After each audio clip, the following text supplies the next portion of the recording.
السلام علیکم ورحمۃ اللہ وبرکاتہ۔ اصحاب فیل یعنی ہاتھی والوں کا قصہ۔ آپ صلی اللہ علیہ وسلم کی پیدائش سے 50 یا 55 روز پہلے اصحاب فیل کا واقعہ پیش آیا۔ یہ ان دنوں کی بات ہے جب یمن کا بادشاہ ابرہہ تھا۔ جب اس نے دیکھا کہ عرب کے تمام لوگ حج کے لیے مکہ مکرمہ جاتے ہیں اور خانہ کعبہ کا طواف کرتے ہیں، تو اس نے یہ چاہا کہ عیسائی مذہب کے نام پر ایک عالیشان عمارت بناؤں جو نہایت خوبصورت اور سندر ہو، تاکہ عرب کے لوگ اپنے سادہ کعبہ کو چھوڑ کر اس سندر اور خوبصورت کعبہ کا طواف کرنے لگے۔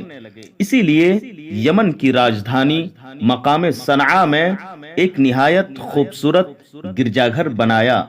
عرب میں جب یہ خبر مشہور ہوئی تو قبیلہ کنانہ کا کوئی آدمی آیا اور وہاں پاخانہ کر کے بھاگ گیا۔ یہ ابن عباس سے منقول ہے، اور کچھ لوگ کہتے ہیں کہ عرب کے نوجوانوں نے اس کے آس پاس میں آگ جلائی ہوئی تھی، ہوا سے اڑ کر اس گرجا گھر میں لگ گئی اور گرجا گھر جل کر خاک ہو گیا۔ ابرہہ نے غصے میں آ کر قسم کھائی کہ خانہ کعبہ کو توڑ کر سانس لوں گا۔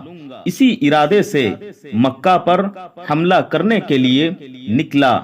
راستے میں عرب کے جس بھی قبیلے نے راستہ روکا تو اس کو قتل کر دیا۔ آخر کار مکہ مکرمہ پہنچا، لشکر اور ہاتھی بھی ساتھ تھے۔ مکہ کے قریب مکہ والوں کے جانور چرتے تھے۔ ابرہہ کے لشکر نے وہ جانور پکڑ لیے، جن میں 200 اونٹ آپ صلی اللہ علیہ وسلم کے دادا عبد المطلب کے بھی تھے۔ اس وقت قریش کے سردار اور خانہ کعبہ کے ذمہ دار عبد المطلب تھے۔ جب ان کو ابرہہ کی خبر ہوئی تو قریش کو جمع کر کے کہا کہ گھبراؤ مت، مکہ کو خالی کر دو، اور یہ بات یاد رکھو کہ خانہ کعبہ کو کوئی بھی نہیں توڑ سکتا، یہ اللہ تعالی کا گھر ہے، وہ خود اس کی حفاظت کرے گا۔ اس کے بعد عبد المطلب قریش کے کچھ سرداروں کو لے کر ابرہہ سے ملنے گئے۔ ابرہہ نے عبد المطلب کا بہت اچھے سے سواگت کیا۔ اللہ تعالیٰ نے عبد المطلب کو بے مثال خوبصورتی اور وقار و دبدبہ عطا فرمایا تھا، جس کو دیکھ کر ہر انسان حیران رہ جاتا تھا۔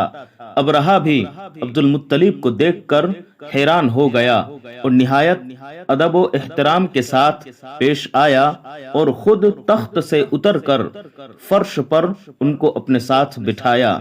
بات چیت کے دوران عبد المطلب نے اپنے اونٹوں کی رہائی کی مانگ کی۔ ابرہہ نے حیران ہو کر کہا، بڑی حیرانی کی بات ہے کہ تم نے مجھ سے اپنے اونٹوں کے بارے میں سوال کیا اور خانہ کعبہ جو تمہارا اور تمہارے باپ دادا کا دین اور مذہب ہے اس کے بارے میں کوئی سوال نہیں کیا۔ عبد المطلب نے جواب دیا، میں اونٹوں کا مالک ہوں، اس لیے میں نے اونٹوں کا سوال کیا، اور خانہ کعبہ کا خدا مالک ہے، وہ خود اپنے گھر کی حفاظت کرے گا۔ ابرہہ کچھ دیر خاموش کے بعد عبد المطلب کے اونٹوں کے واپس کرنے کا حکم دیا۔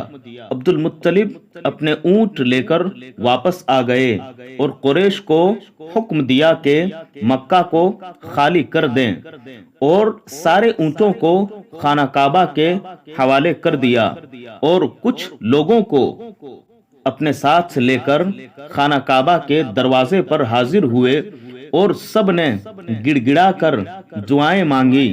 عبد المطلب دعا سے فارغ ہو کر اپنے ساتھیوں کے ساتھ پہاڑ پر چڑھ گئے، اور ابرہہ اپنا لشکر لے کر خانہ کعبہ کو گرانے کے لیے بڑھا۔ اچانک اللہ تعالی کے حکم سے چھوٹے چھوٹے پرندوں کے گول نظر آئے، ہر ایک کی چونچ اور پنجوں میں چھوٹی چھوٹی کنکریاں تھی، جو ایک کے بعد ایک لشکر پر برسنے لگی۔ خدا کی قدرت سے وہ کنکریاں گولی کا کام کر رہی تھی، سر پر گرتی تھیں اور نیچے نکل جاتی تھیں۔ جس پر وہ کنکری گرتی تھی وہ ختم ہو جاتا تھا۔ اسی طرح ابرہا کا پورا لشکر تباہ و برباد ہو گیا۔ ابرہا کے بدن پر چیچک کے دانے نکل آئے، جس سے اس کا پورا شریر سڑ گیا اور شریر سے پیپ اور خون بہنے لگا، اور ایک ایک کر کے اس کے شریر کا ایک ایک حصہ کٹ کٹ کر گرنے لگا۔ انت میں اس کا سینہ پھٹ گیا اور دل باہر نکل آیا اور اس کا دم نکل گیا۔ جب سب مر گئے تو اللہ تبارک و تعالی نے ایک سیلاب بھیجا جو سب کو بہا کر دریا میں لے گیا۔ آج کا واقعہ یہیں پہ ختم ہوتا ہے۔ السلام علیکم۔